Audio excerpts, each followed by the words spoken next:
ध्यान रहे, बाबा गोरखनाथ जो हैं अपने गुरु के पास में पहुंचे तो समस्या को बताया।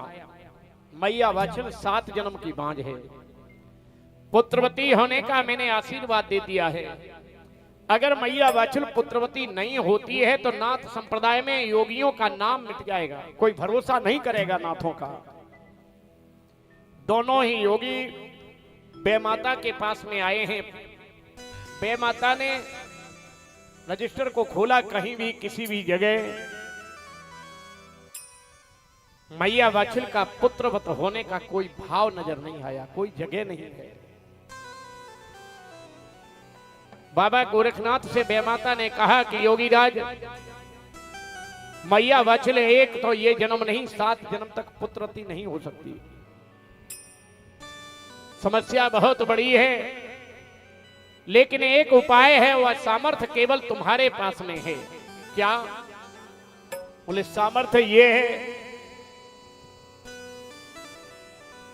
पद्मनाग राजा वासुक के यहां पर कैद हैं। ध्यान रहे, पद्मनाग, कुछ लोग जोत बजाने वाले या कुछ कह दिया करते हैं कि पद्मनाग राजा वासुक के पुत्र थे। राजा वासुक के केवल एक पुत्र था जिसका नाम तक्षक था, सभी लोग जानते हैं। राजा वासुक की 3 बेटियां थीं, एहलम्बे, नबिलदे और जरत्यकार्यु। एहलम्बे और नबिलदे दोनों ही महाभारत के पांडवों में बाबा और नाती को ब्याही गई, भीम को और परीक्षित को। उसी दिन से लोग मजाक में कह दिया करते हैं बाबा नाती, बोले साड़ू साड़ू है, क्योंकि बड़ी बहन जो है भीम को भी आई थी और नाती हुए परीक्षित, तो सबसे छोटी वाली बहन जो है वो परीक्षित को भी आई थी।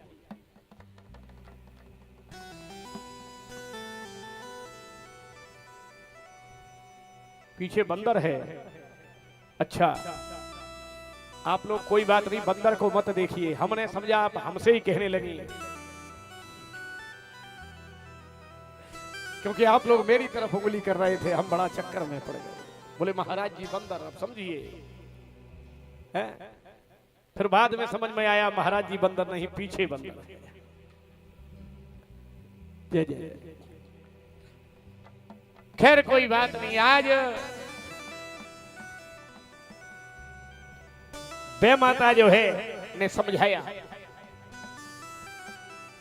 बोले पद्मनाग राजा वासुक के यहां कैद हैं। बोले कैसे कैद हो गए? अच्छा, पद्मनाग हैं कौन? आप लोगों ने भोले बाबा की 2 तरीके की प्रतिमाएं देखी होंगी। एक प्रतिमाओं पर आपने नाग जटाओं में बैठा फन फैलाए देखा होगा, और कई प्रतिमाएं आपने देखी होंगी जो है जिन पर भोले बाबा की जटाओं पर नाग नहीं है। दोनों तरीके की देखी होंगी। जब भोले बाबा के नखशिख का वर्णन करेंगे हम शिव महापुराण में, तो जटाओं के नाग का नाम पद्मनाग है। राजा वासुक ने भोले बाबा की को प्रणाम किया, पद्मनाग जटाओं पर बैठा यूं फन फैलाए। भोले बाबा ने कहा, राजा वासुक हम तुमसे बड़े प्रसन्न हैं, क्या मांगना चाहते हो? राजा वासुक ने सोचा, मैं नागों का सरदार हूं और ये पद्मनाग भोले बाबा की जटाओं पर बैठा हुआ सभी से श्रेष्ठ नागों में तुलना होती है, क्योंकि ये भोले बाबा की जटाओं पर विराजमान है। बोला, राजा वासुक ने कहा, प्रभु देना चाहते हो तो ये पद्मनाग हमें दे दो। पद्मनाग बड़े जहरीले हैं।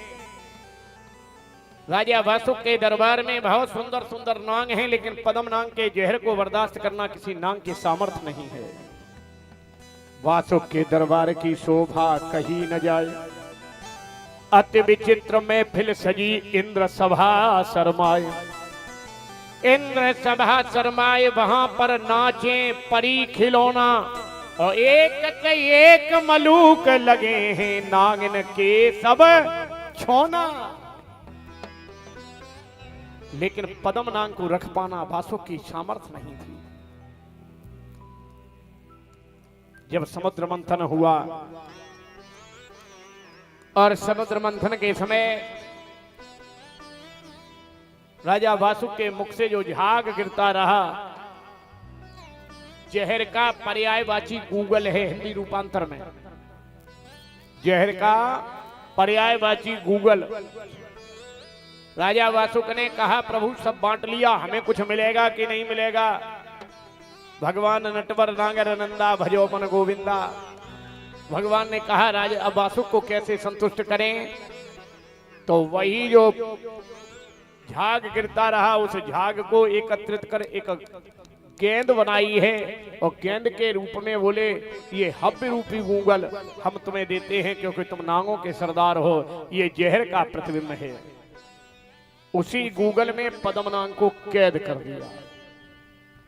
अब गोरखनाथ से बेमाता ने कहा कि तुम एक काम करो, तुम योगी हो, तुम जाकर 33 कोट देवताओं इंद्र की नगरी अमरावती में जाओ। इंद्रलोक में नहीं, इंद्र की नगरी अमरावती में जाइए और एक एक दिन की आयु को देवताओं से दान में अलग जगह कर लेकर आइए और उस आयु को पद्मनाग को भेंट करें।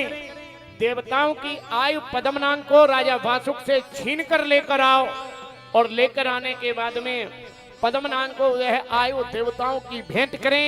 पद्मनाग को मैया वाचल के उदर से देवताओं की आयु से मैया वाचल के गर्भ से एक पुरुष पैदा होगा जो जहर के हव्य रूपी जहर के कारण उसका संभ्रांत नाम जाहर होगा और गूगल इसके द्वारा होने के कारण उसे लोग गुग्गा भी कहेंगे।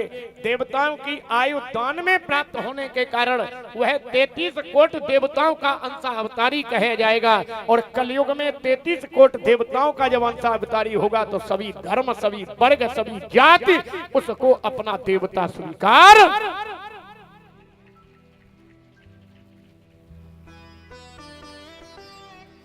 आइए बड़े भाव से कि चले भाई नागों की।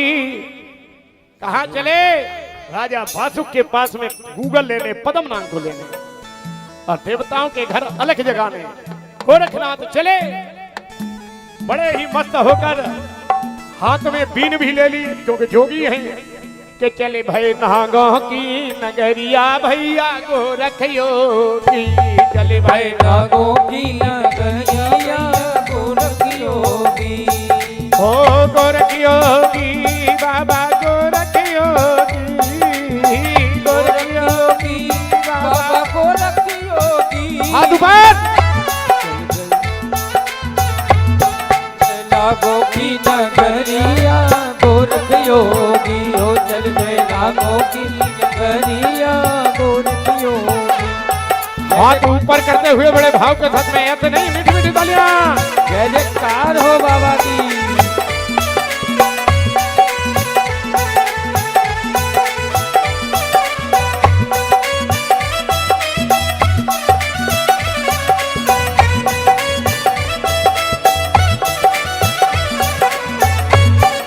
जय जयकार हो।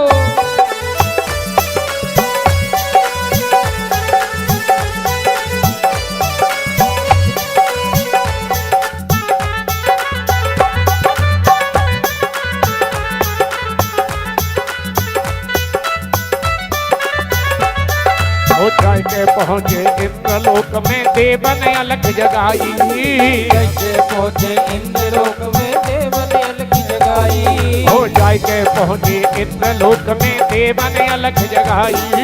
जैसे पहुंचे इंद्रलोक में देव ने अलग जगाई। एक एक दिन की आयु दान में, एक एक दिन की आयु दान में गोरख ने है पाई। चल भाई, चल भाई। हाथ ऊपर करते हुए एक बार बड़े तालियों से। और जो नाचना चाहे जहरवीर के जन्म की खुशी चालू। इसकी आवाज बढ़ा थोड़ी सी। एक एक दिन की आयु दान में गोरख ने है पाई। चल भाई, चल भाई, चल भाई नागों की नगरिया गोरख योगी। चल भाई नागों की नगरिया गोरख योगी।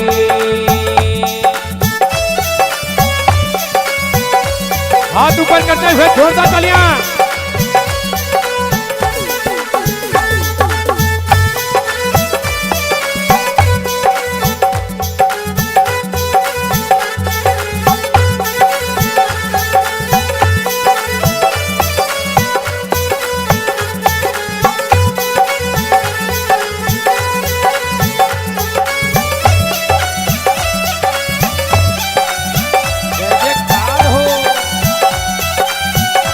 जय जयकार हो गोरखनाथ महाराज की।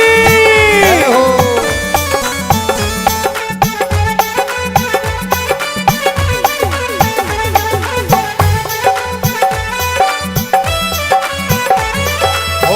गोरख योगी बाबा गोरख योगी, गोरख योगी बाबा गोरख योगी। चल भय चल भय चल भय नागों की नगरिया गोरख योगी, चल भय गोरख योगी। जय हो गोरखनाथ महाराज जी।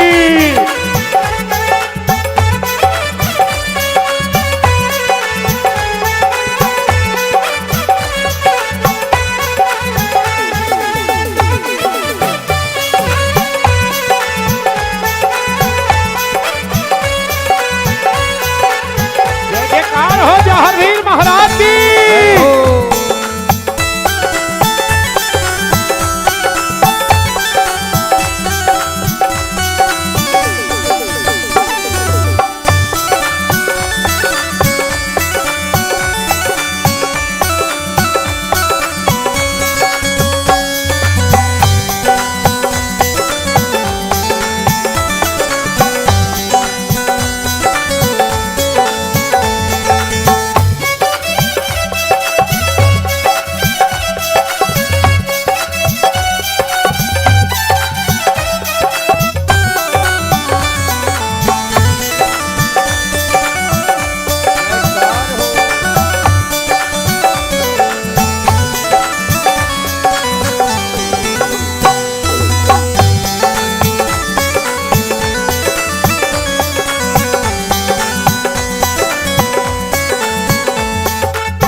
चाह के पहुँचे और जहाँ पहुँचे पाताल लोक में, और जहाँ पर बात को पायो लोक में पायो। जय जयकार हो। हाथ उठाकर सभी लोग ताली बजा दें।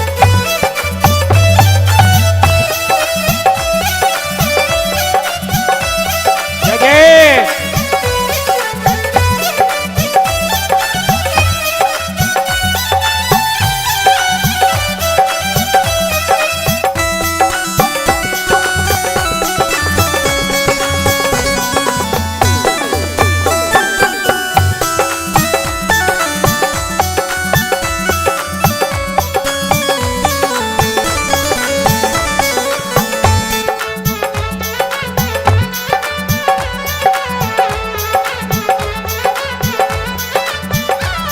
बोल जा हरवीर महाराज की।